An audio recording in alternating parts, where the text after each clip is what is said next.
Hello travelers, Boardman21 here, and today got a 1 to 75 leveling guide for the new Runemaster, and this is going to be based on a cold Runemaster that really gets most of its damage from doing dots. We're going to have Hailstorm, but it's mostly based around Frostclaw and a passive that's in the Runemaster tree called Freezing Point that allows you to convert all of your armor shred chance into frostbite chance, which allows us just to do a massive amount of frostbite and just melt enemies with dot damage.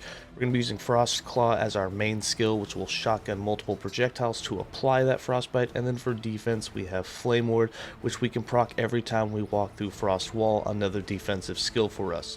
So with that, we're going to go ahead and dive in this. Remember, this is the first time playing this character, so in the written guide I'll have it set up perfectly as we did it, and then in some of the videos we did a lot of respecking, so it might bounce around a little bit, but I tried to make it as clean as possible. With that in mind, if you get confused during the video with some points that were taken out or missing, make sure just to look at the written guide. I'll keep it completely straightforward there. And in the gameplay footage, as you can see, it's just melting through the end game. We're almost too empowered to it with it at this point, and once I get there, I'll do an end game build guide. We're going to end up going low life with it later for more ward generation, because we will be completely ward based with it, but for now we're working towards getting enough health for that to be efficient. As always, enjoy and let me know what you think in the comments below. Alright travelers, we are level 4. We are going to be speccing into the Runemaster. This is going to be a cold build as we get towards level 75 for this leveling guide. But right off the bat, right at level 4, you get to spec into your first skill. So we'll get into that in a second. First, the character sheet. The first things you're really going to want, getting some physical and some elemental resist is going to be really good right off the bat. So just getting into some double digits early on is really going to help with your survivability, as well as just getting some extra health. So for skills, you get to specialize into your first skill. We're going to do Elemental Nova, and that's going to be the main thing we use until we unlock Frostclaw, and then we'll be using that from level 12 plus. So first skill, Elemental Nova. We're going to go ahead and throw our first point into Ice Nova, just because we are going to be building into cold. We might as well just start messing around with cold at this point, but it really doesn't matter where you put this first point. Again, we're going to be switching skills here in 7 more levels, or 8 more levels. For passives, we got 2 points. We're going to go ahead and throw both of them into Scholar for some more health and max mana. And then for the inventory, nothing special at this point. Basically anything you find on the ground you're going to be putting on, because you don't really start with much gear on. But again, work on those resistances right off the bat and just try and get a little bit more maximum health. And that'll be it for this. I'll see you guys at level 12 for the next one when we spec into Frostclaw and our second specialization skill.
Alright travelers, we are now level 8, opened up our second slot of skilling, our second specialization skill, but first the character sheet, we're level 8, we are trying to get our resistance up, getting in a bunch of fire, physical, basically some of all the elements is going to be really good right off the bat. These are going to be the first thing towards endgame that you're going to want to cap, just to get your defenses up to not feel so squishy. Of course, getting some maximum health also helps a lot.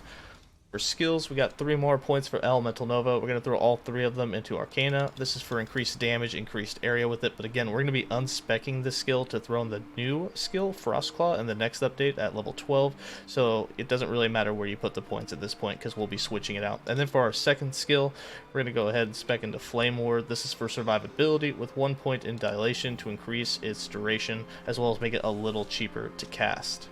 For passives, we got 6 more points. We're going to cap out Scholar for more health and maximum mana. This also unlocks Glacier, which if you want to use that skill to damage for the next few levels, it's going to do really good damage for you, even if you don't even spec into it. So you can do that as well if you don't want to use Elemental Nova. And then for gear, nothing special. We did have a Prison Wraps drop, so we're getting a little bit of our elemental damage leached as health when we do crits, which is nice to replenish. But again, Flame Ward at this point is going to be keeping you alive the most with all of the ward that it generates. And then for everything else, just getting as much flat spell damage and cold damage is going to increase your damage a bunch at this point. It will feel a little slow, but now that you have Glacier, now that you have some points put in, and you have Flame Ward, you'll have survivability, you'll have AoE, and it's going to feel a little better and start to pick up in pace. So I'll see you guys at level 12 when we do the next update.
Alright, Travelers, we are now level 12, which means that we have gained access to Frostclaw, which we're going to be speccing into and dropping Elemental Nova, and then leveling with that from here on out. So first, the character sheet, we do have some elemental resist, we have some physical resist. Again, getting your resistances up to that 75% is the first thing you're going to want to work towards in the campaign, so getting those up is definitely important right off the bat. For skills, like I said, we're going to drop Elemental Nova, so go ahead and despecialize this skill. Then we're going to go ahead and throw in Frostclaw, which is the new skill that's come with the Rune Mastery drop patch. We have 2 points. We're going to go ahead and throw 1 into Shiver Shell. This will give it a chance to, when we get hit, for it automatically to be cast. We also gain ward every time that it's cast by any method. So if we get hit and it cast it, that'll give us 6 ward. If we manually cast it, that'll give us 6 ward. Or if we have another skill proc it, that'll give us ward. So that'll be big for us. And then our last point, we're going to throw in Glammed Ring, and this is going to give us spell damage per 3 melee damage. Now this is important that the melee damage will be the same type that's added. So in order for us to get cold spell damage, because we're going to want to go cold with it, is we're going to want to add melee cold damage to our weapon if that's the route you go for all that added spell damage. So if you have void damage on a melee weapon, it would give you void spell damage. So keep that in mind when you're scaling your stats on your gear to get damage out of it. Then we got 3 more points for Flame Ward. We're going to throw 2 of them into Dilation to increase that duration to the max, and then 1 point in Star Ward Defense to give us even more ward when we use it. For passives, we got 5 more points. Going to throw all 5 of them into Elementalist for that increased cold damage, which will help us out. And then for the inventory, nothing special going on here. I'll just hover over the gear, and hopefully the build planner is updated soon so that I can have these all in the leveling guide for you guys when we do the written version of it in the video. But that'll be it for this update. I'll see you guys around level 18 to 20 when we do the next update.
Alright, Travelers, we are now level 20, and we've opened up the third specialization skill slot, as well as we're going to put some of our first passives into the new Rune Mastery. So, first, the character sheet, we have some elemental resist. We're still working it up. Again, getting all of your elemental resist capped is kind of the first thing you want to do through the campaign. It'll really help your survival if you get those as high as possible, as quick as possible, and getting all of them is going to help you the most. For skills, we got 4 more points we're going to put into Frost Claw. With this, we're going to have it cast the skill for us multiple times. So we're going to go ahead and put 1 point in Cold Star, 1 point in On Through the Snow, and 1 point in Ever Onward. So now it should cast when we manually cast it, then it'll cast a second time behind 4 meters behind the enemy, and then it'll cast a third time right after that. This will increase the mana cost, but since it's casting multiple times, this should give us all the runes that we want in order to do our runic invocation, which we're trying to get all cold so that we can get some good dot cold damage going on. And then we got 1 more point, which we're going to go ahead and throw into the Gift of Winter just to reduce that mana cost a little bit and have a chance to gain back some mana. For Flame Ward, we're going to convert this to cold so that we can keep using our cold runes. We just want hieroglyphs over and over again. So we're going to go ahead and put 1 point into Fire Aura, 1 point into Frost Ward. This converts it to cold, so it will no longer give us the fire tag. We'll just keep getting cold. And then 1 more point into, actually we'll put 1 point into Infusion to have increased cold damage. This is converted over to cold, so it'll give us another boost of damage while that's active. And then for our third skill, we're going to go ahead and spec into Runic Invocation. And with this, what we're going to be using it for is we're going to be really building into this runic energy, which is going to be, we're going to be getting tons of stacks of it. It'll give us more damage, and then it's going to allow us to do some other things with these nodes on the side as we'll build into the end game. But first, the main thing that we want with it is 4 points into Attuned Approach, which is going to reduce the amount of mana that's costing when we proc it. So right now, the 3 𝐲𝐿 runes is costing 45 mana every time that we proc it, so this will give us about 20 points of that back. So it'll be a little cheaper and we won't have as many mana issues. We'll be able to spam Frostclaw a lot more and Runic Invocation a lot more, especially on single targets. Then for passives, we got 11 more points. We're going to have to put 7 more in the Mage. We're going to go ahead and cap out the Elementalist. And then we're going to go ahead and put 4 points into Arcanist for that Intelligence. Then we got 4 more points. We're going to go ahead and go to the Runemaster, which is where we're mastered. And we're going to go ahead and throw our first 4 points into Spear of Protection. This will give us more health. It also gives us less damage taken from ignited, shocked, or chilled enemies, and we'll be chilling all the enemies that we hit. And then for the inventory, nothing really new here. I have a couple of the Weaver's Will items that we've been leveling up, but again, the main thing that you want to get for defense, get your elemental resist up, get your maximum health, and then for damage, you want as much flat spell damage as possible, you want as much added melee cold damage as possible, and then as much elemental damage or elemental damage over time. Cold damage and spell damage are going to be the main things that you're looking for in all of your gear to boost the damage we're doing with this build as we continue it through the campaign and into the endgame. But that'll be it for this update. I'll see you guys at around level 27-28 for the next one.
Alright, Travelers, we are now level 26. Time for another update. Again, get your resistances up. That's still the main thing that we're working on, as well as getting as much health as possible.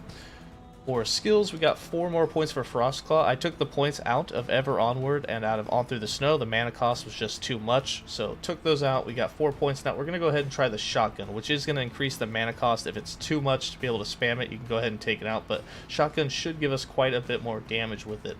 So 1 point in Fen of the Frozen, 1 point in Bright Frost, 1 point in Hand of Mordidas, and 1 point in the Volley of Glass, so that we can now hit the same target with all of those projectiles. We got 2 more points for Flame Ward. Both of them I'm putting in Infusion for even more cold damage, and then 4 points in Runic Invocation. For this one, we're going to go ahead and start building into that Runic Energy, so that the longer you go between casting that Runic Invocation is going to allow you to get even more damage out of it. So we're going to go with 1 point in Inscribed Patterns and then 3 points in Runic Energy, so we can have up to 9 stacks of that Runic Energy as we run around in between attacks. Then for passives, we got 8 more points, going to cap out that Spear of Protection for more health and less damage taken from those chilled enemies.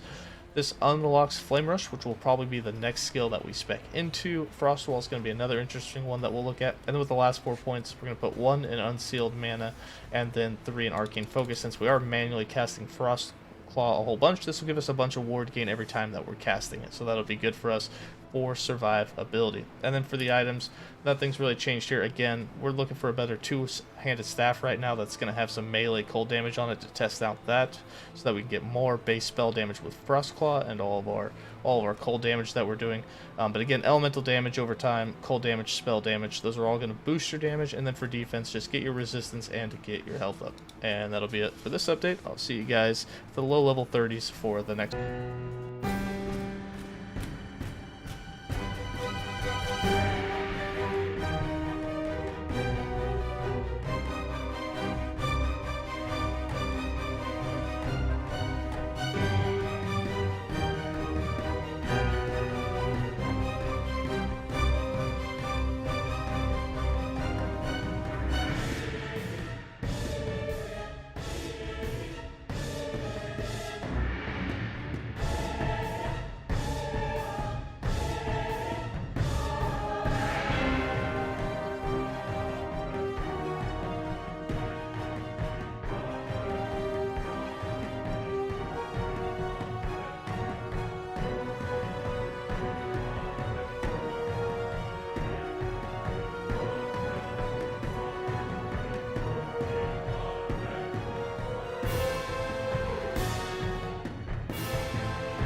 Alright, travelers, we are now level 35, which means we get to spec into our 4th skill. But of course, first the character sheet, you can see we got just over 700 health. That's still the main thing we're scaling, and then trying to get all of our resistances up. And as you get from this part of the game forward, it should be a lot easier to start finding higher tiers, which should help you build up your resistance quite a bit faster. And once you get to the monolith, like around level 55 and into the end game, you'll start capping these out really quick if you hadn't by that point. So don't worry about it too much. But of course, if you're suffering from too much damage, resistances, getting them up is going to be the first thing that's really going to help you. Then for our skills, we've got 3 points going into Frost Claw. We're going to go ahead and cap out the Gift of Winter. If you have an extra point, this is the way we put it. So we want to cap that out for the reduced mana cost. And then we're going to go ahead and put the final 2 points there into Glammed Ring for that spell damage. We do have some melee cold damage on our weapon right now, so this is a big boost for us. It's actually, the weapon is giving us more spell damage from the melee cold damage than the actual implicit of spell damage. So that's a big boost for us right now, but of course later in the game it won't be as big a difference, but it'll still definitely help you. And then for Flame Ward, we've got 3 more points. We're going to go ahead and cap out the Infusion for that 250% increased cold damage, 1 point into Barrier, so we take less hit damage while it's active. For Runic Invocation, 4 more points. We're going to go ahead and put 1 more in Runic Energy, so that we can now get above that 12 stacks. This unlocks the Spell Cascade. We're going to put 1 point there, so when we are at that 12 stacks, this will randomly proc 3 skills from our bar. For us, it's going to be Frost Claw, because it doesn't do channeling skills. It's not going to use teleport, so it's going to go ahead and do Frost Claw 3 times for us, or it should. We'll find out when we use it, and that'll be really cool. I don't think those will actually proc new Heal runes for you, though. The final 2 points, 1 into Copied Scrolls, so that there's a chance to repeat it. So for every stack of energy that we have, which for us, we're going to be getting up to about 36 of them. Once we cap this out, it'll be 45. Of course, the energy bonuses are halved, which should count for this one as halved. But at that full 45 stacks, which will be crazy, we should have a pretty good chance to repeat it, and it should get 2 hailstorms instead of just the 1 that we have right now. So we'll test that and see how it goes. And then the last point into Arcane Battery, so that we can now proc Runic Energies by just consuming mana. So as we use Frost Claw, it should be proccing those as well as we get 1 per second just passively as we move around. We'll be generating lots of those, and then using them every time we get above 12, you can go ahead and use the Runic Cascade. And then for the last skill, we are going to go ahead and go into Flame Rush. We're going to convert this to cold. It's going to go on our bar instead of teleport, but with the 5 points, we're putting 1 into Fiery Overload, 1 into Lunar Protection, 1 into Energize Equivalents, and then the 1 into Snowballing so that it's converted to cold. And then the final one is going to go into Branding Cold. This gives us a brand which does some cold damage over time to enemies we hit. Since we're building into cold damage over time, it just makes sense to go ahead and put the last point there for now. And then for passives, we've got 12 more, all going into the Runemaster. We're going to put 6 of them into Transcendence. That extra health. The 6-point bonus also gives us ward per second, just so we'll have a little extra survivability. That'll be doubled if you have at least 60 int, which we might have by the end. Then we're going to go ahead and put 2 points into Circle of Elements to unlock the freezing point. This will be the next thing we build it to. More damage over time for us, and then once we get at least 7 points in there, our armor shred chance will actually become frostbite chance. So we can get armor shred in a few places on our gear, and all of that becoming frostbite is going to give us a lot more cold damage over time, which will be nice for all of the hits and all the skills that we're using already. And then for gear, nothing really changed, but again, for your weapon, get as much spell damage and melee cold damage on it as you can. Elemental damage over time will also be a big boost. And then for your resistances and health on gear, we'll do a bunch for your defense. But that'll be it for this update. I'll see you guys at level 42 for the next one.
Alright, travelers, we are now level 43. Time for another update. For the character sheet, we are in the end of time. We are running monos. Right now, we really want to get our resistance cap down. As we level up, we can get those higher tiers, which will help us. But capping all your resistance and then start working towards getting your critical strike avoidance. I've got about 50% right now, but you want to cap that out as well. And then after that, work towards endurance.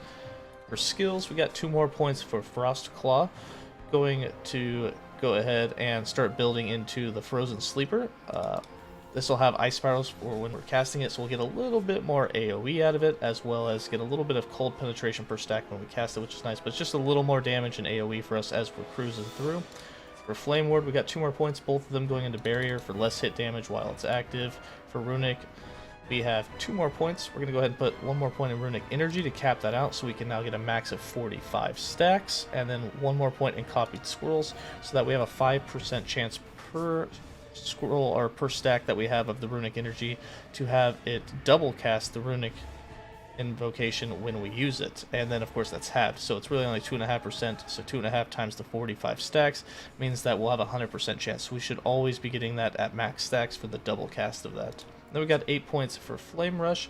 We're going to go ahead and cap out the Lunar Protection so that we get more ward per second while we are dashing with it, and then we also get a bunch of ward at the end of it. 3 points in Solar Rush means that we can go further and farther, faster, and then 1 point in Ember Wake. I just want to see if these actually convert over to cold or if they are fire, but either way it's a little extra damage. While you're actually dashing, you'll just gain some of these Rune Embers, and then they'll fire off after you're done dashing. And then the last 2 points bolt into Runic Eclipse for that less damage taken doubled against dots, so that when we are dashing, we just take less damage. And then for passives, we got 10 more points. We're going to go ahead and cap out the freezing point so that we have more damage over time, but we also convert our armor shred over to the frostbite chance. And then the last 4 points, we're going to throw all 4 of them into Decree of Bountiful Ocean so that we have more mana regen. Mana regen is going to be very important as we don't have a good generator at the moment. We are focusing, but we really kind of want to get rid of that later. So we're going to be stacking tons of mana regen just to kind of keep it full. And then for items, we did throw on a Frozen Ire. This unique has been reworked in the past, and so it has a ton of melee cold damage, spell cold damage, increased cold damage, and gives you flat spell cold damage per 5 character level. So lots of base damage for you. This will take you well into the end game, and you can wear it pretty early. So it does a lot of damage for you in this cold build. Then for everything else, again, just work on getting your resistances up, get some health, and then for your damage, as much melee cold damage, as much spell damage, and then elemental damage over time is going to be the big things. And then you will want to start getting some armor shred chance on hit, because that will be converted to frostbite for even more cold damage over time. But that'll be it for this update. I'll see you guys at level 50 when we spec into the 5th skill.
Alright, Travelers, we are now level 50, which means we get to spec into our 5th skill, which is going to be Frostwall for us as we test it out. It should be able to do a lot of cold damage over time. It should generate a little mana, and if we only use it once every 15 seconds, it's also free to cast. So we'll see how that plays out. First, though, the skill tree, we're still working on the resistances. Again, get your resistances up, and then start working on that critical strike avoidance and endurance. For skills, we got 1 more point for Frost Claw. Gonna go ahead and put that 1 point into Chaos Whirl, and this should give us a chance for double the amount of ice spirals that we were getting. It's also going to double their damage, which is really nice. So we'll max that out and put some more points into Frozen Sleeper to have a ton of them. That'll give us some good AoE when we're casting it. For Flame Ward, we got 1 more point going into Barrier for that less hit damage taken while it's active. For Runic Invocation, we got 1 more point.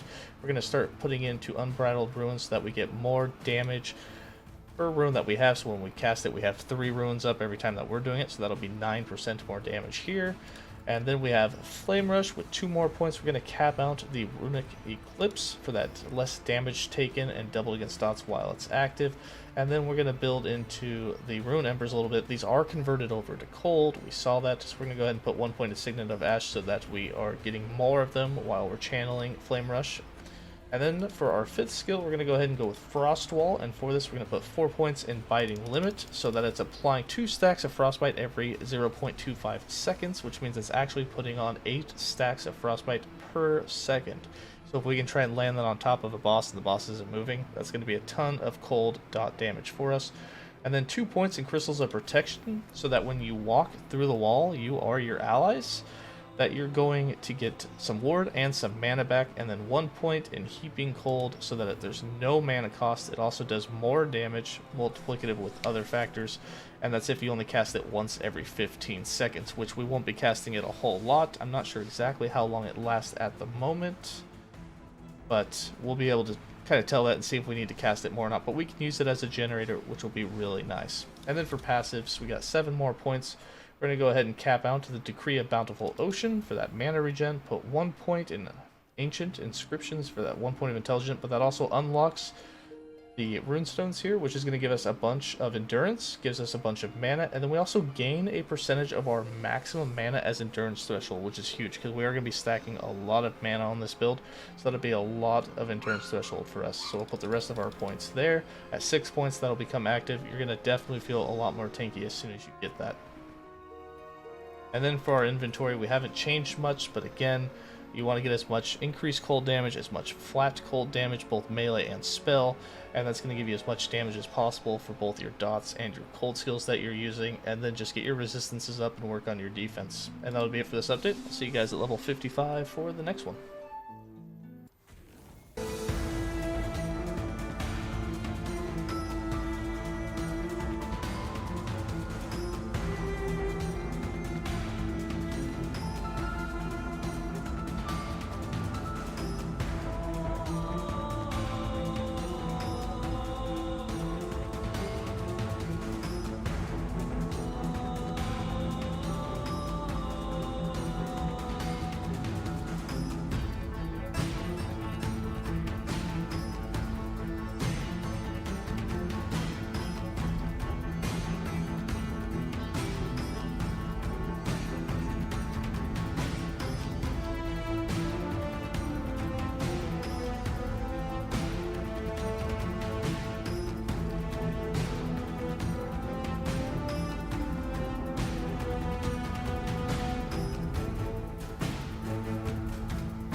Alright, travelers, I am now level 60. Time to put in some more points. First, the character sheet. Right now, you should be really trying to get that 75% of all the resist again. The only one I have capped is necrotic, but I am slowly getting them all up. At this point, I have capped out my critical strike avoidance, and I have almost got the 60% endurance, so my defense feels pretty good. But once you cap the resist and you have capped critical strike avoidance, you should be able to go straight into empowered without too much of an issue. Of course, after that, you want to start min-maxing a bit more and get all of the defenses, including the endurance, getting some leech, or having some way to have sustain, or having massive amounts of ward generation, which we have quite a bit on this build as it is. For skills, we got 2 more points for Frostclaw, and at this point, we're really building into that damage over time and a lot of Frostbite, because it's being really effective in our build so far. So for those 2 points in Frostclaw, we're going to go ahead and put them both into Ardor Scepter. This will give us that Frostbite chance. If you want more AoE, you can continue to put into the Ice Spirals, but eventually I'm going to be taking these points out and really building into the dot damage and the Frostbite chance and everything that goes along with that. For Flame Ward, we got 2 more points. We're going to cap out that barrier for the less hit damage taken while it is active, and then go ahead and throw a point into Starward Defense for more ward granted when we activate it. For Runic Invocation, we have 2 more points. We're going to go ahead and throw both of these points into the Unbridled Ruin for more damage with it when we consume it for every rune that we consume, which will be 3 of them when we are using it. And then for Flame Rush, we have 2 more points. We're going to go ahead and throw both of these into the Signet of Ash so that we have even more of those rune embers being generated while we are channeling it. And then for Frostwall, we have 10 points. We're going to go ahead and throw 3 of them into Arch of Rimefrost for that freeze rate multiplier and more damage. Then we're going to throw 2 points into Frigid Domination for spell damage per 20% freeze rate multiplier, because we have a lot of freeze rate on this build. And then we're going to go ahead and throw 1 point in the Frozen Throne just so we do more damage to frozen enemies, because we do tend to freeze them all, especially with Frost Wall itself. Then I'm going to put 1 point in Protective of the Apostate and 1 point in Shelter of the Chef, so that when enemies run through the Frost Wall, you get a portion of their maximum health as ward. Maximum is 200, but against bosses or any high rares, you're probably going to get that max 200 every time, which is a lot of ward for you and really nice for your survivability. And then the rest of our points are going into the Dark Cold, so the longer that wall is active, the more damage over time it's going to be doing. Remember, we're doing frostbite, cold damage over time, so the longer it sits there on an enemy, especially enemies that aren't moving, it's just going to keep stacking and stacking and do tons of damage over time to them. So it's going to be a really powerful dot build that we got going here, mostly based around the frostbite ailment. For passives, we have 10 more points. We're going to put them all into the Runemaster. We're going to go ahead and cap out the runestones here for that endurance percentage and for that maximum mana, and then at this point we also get a percentage of our maximum mana gained as endurance thresholds, so we'll really have a little extra protection from those big hits from those one-shots. Then we got 6 more points. We're going to go ahead and throw all 6 of them into the Edict of Scion, and this is for the increased area for area skills. We got 6 more points. We're going to cap out the Arcane Focus for that intelligence, and then the ward gain, so we'll get a bunch of it every time that we're casting Frost Claw. And then we have 1 point left. We're going to throw that in the Rune of Renewal for that mana regen, which is really nice for us. We want as much of it as possible. And then for my gear, we do have that Frozen Ire on, which is giving us a ton, but eventually we're going to probably go back to a two-handed staff, and the reason for that, you can get a ton of freeze rate on that, you can get a ton of armor shred chance on hit, which you definitely want because that gets converted to frostbite. You can get elemental damage over time as a prefix, and then also put melee cold on the prefix as well, the melee damage for extra flat spell damage. So if you can get a good tier 5 on that, that is going to be a massive amount of damage on an endgame two-handed staff. So that's what we'll be working towards for our weapon, so it will be two-handed. Then for everything else, again, you're just trying to get all your defenses in order. Get those resistances capped, get that critical strike avoidance and endurance up, and after that just stack as much health as you can. You also want to get a little bit of int so that you do have some ward retention. We are generating quite a bit, and having as much int as possible is going to help you kind of retain that so that you can absorb more hits. That's going to be it for this update. I'll see you guys at level 75 for the last one.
Alright, Travelers, we are now level 81, and at this point a lot of things have changed from the previous update, so I'm just going to go over it. We were trying a bunch of different things. I wanted to make sure that I left you on something that's very viable going into the end game, so I'm going to have you with the setup, and right now we are just absolutely destroying mobs. There's still a lot of changes to come before we get into the true empowerment and into our final form, because we want to go low life, and we haven't gotten 𝐓𝐤𝐬𝐻 or Last Steps in the Living yet, but with a new experimental item on gloves, we can have a lot percentage of our missing health turned as ward, and then we also have a lot of uptime of flame ward, which we'll go over. But let's just go over this. I have all the points already put in, and I'm just going to show you where I ended up putting everything in this build. So first, we're still capping out some of our resistances. I'm missing some lightning, physical, and necrotic. We're still working towards those.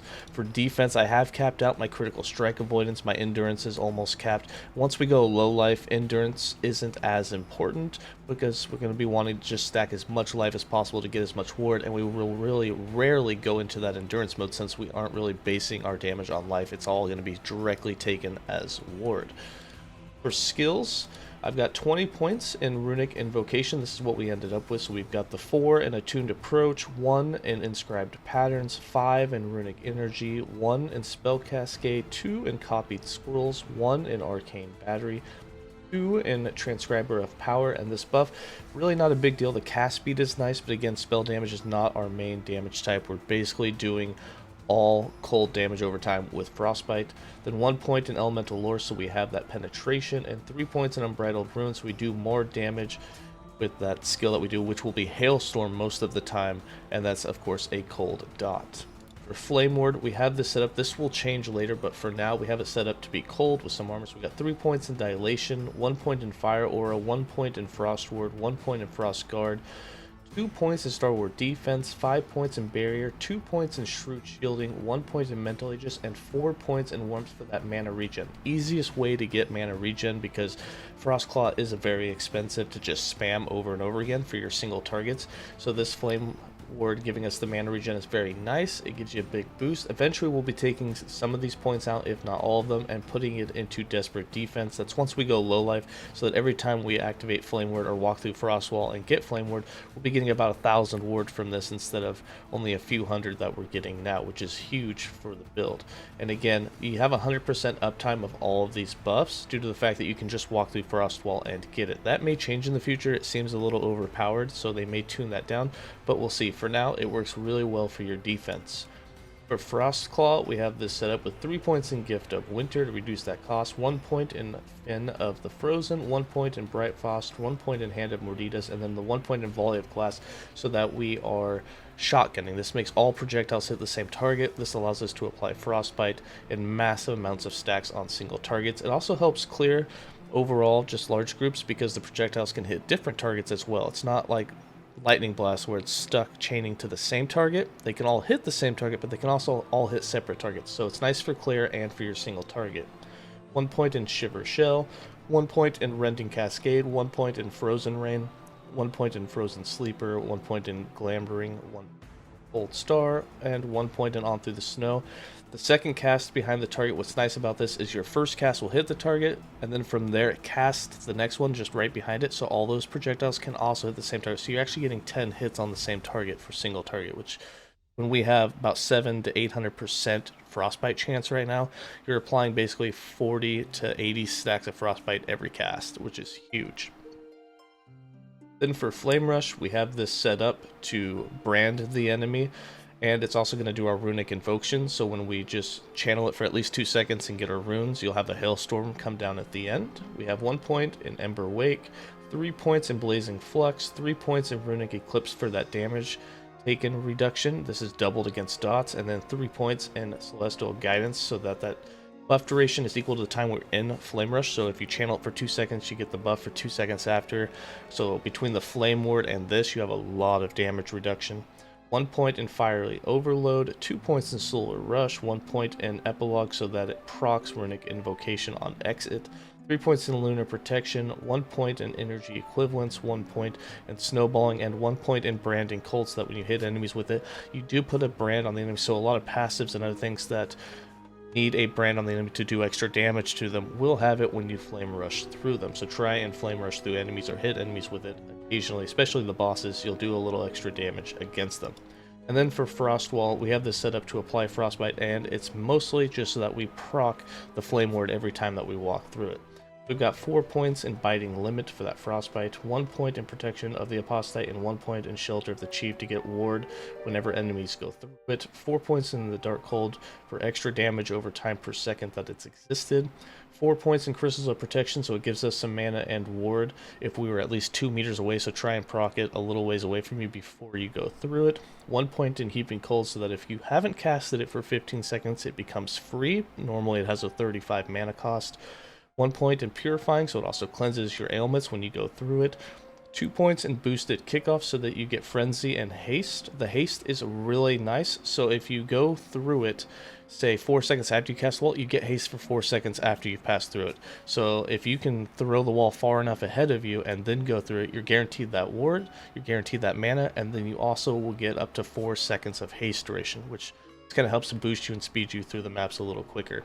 1 point in runic conclusion, and then the 1 point in prepared wards so that when you go through it you get flame ward. Flame ward is 250% of its mana cost, so it is very expensive, but flame ward itself is actually a pretty decently cheap skill, so you don't have to worry about it too much. But again, just going through and getting that flame ward auto procced and not even putting it on cooldown allows you to keep it on your bar for emergency situations, which is really nice. So really good survivability with that. For passives, we still got the 8 points in Scholar, 8 points in Elementalist, and 4 points in Arcanist, no points in Sorcerer, no points in Spellblade, and 73 points currently in the Runemaster, with 1 point in Unsealed Mana, 8 points in Arcane Focus, 6 points in Transcendence, 8 points in Spirit Protection, 2 points in Circle of Elements, and the big one, 10 points in Frozen or Freezing Point. This gives you 70% increased damage over time, but other than that, it gives you the Armor Shred to Frostbite chance, which is where most of our damage is going to come from. We got 1 point in Rune of Renewal, 5 points in Decree of the Burning Wind, 2 points in Decree of the Bountiful Ocean, and 1 point in Decree of the Eternal Tundra, 5 points in Runic Fortress, 1 point in Ancient Inscription, so that we can put the 8 points in Ceremonial Runestones, which gives us a ton of endurance and a ton of flat mana. We also gain mana as endurance threshold. Again, that's not a big deal once we go low life, but for now it's a little extra survivability. 5 points in Brand of the Deception. We don't actually apply that brand, but it does unlock the orders. It gives us 12% more damage against enemies that have been branded. Again, we get that brand from Flame Dash because it does that brand of the cult subjugation, so that's nice. And that's going to be it for that. For the inventory, the only unique we currently have on is the Woven Flesh, so that we have the 100% critical strike avoidance. Eventually, this is going to switch out with 𝐬𝐭𝐴𝑔𝐠. Eventually, the boots is going to become Last Steps of the Living, and then we're going to be wearing gloves that have the experimental effects percentage health missing converted to ward every second. So we'll have 3 different sources of that, which is going to be a ton of ward generation. After that, basically all you want to do is make sure that you have all your defenses in order. Get all of your resist on your gear. You can get endurance if you want. Endurance isn't a huge thing once we go low life. Until you go low life it is, but just having the 100% critical strike avoidance, get your resistances up, and then after that you want as much armor shred and maximum life as possible. Yes, we are wearing a two-handed axe. Why? Because you cannot get a two-handed staff with armor shred, which is the main cost. So you want to get a two-handed axe or some sort of weapon that has as much chance to shred armor on hit. This allows us to apply 6 stacks of frostbite on every hit, and because Frost Claw does 5 projectiles, this just by itself is giving us 30 stacks of frostbite per cast of Frost Claw, and then since it double cast, it's actually 60 stacks. But we're also getting armor shred in other places, such as your amulet, such as your gloves, and so with all of that, it's just a ton of damage. And then for idols, the main thing that you want is that frostbite duration, and then you can also get increased cold damage over time or percentage increased mana if you want, if you're really struggling with mana, because you can burn through it really quick on solo targets. But 4 of those idols are going to be huge for the build. I've currently only got 2 of them, and in the other couple of spots you're going to want the flat health and the increased health. But that's going to be it for this leveling guide. In a couple of days, maybe even by tomorrow, when we really get into the high corruption and we've really perfected the build, I will do an endgame build guide of this for you guys. As always, stay safe and enjoy the patch.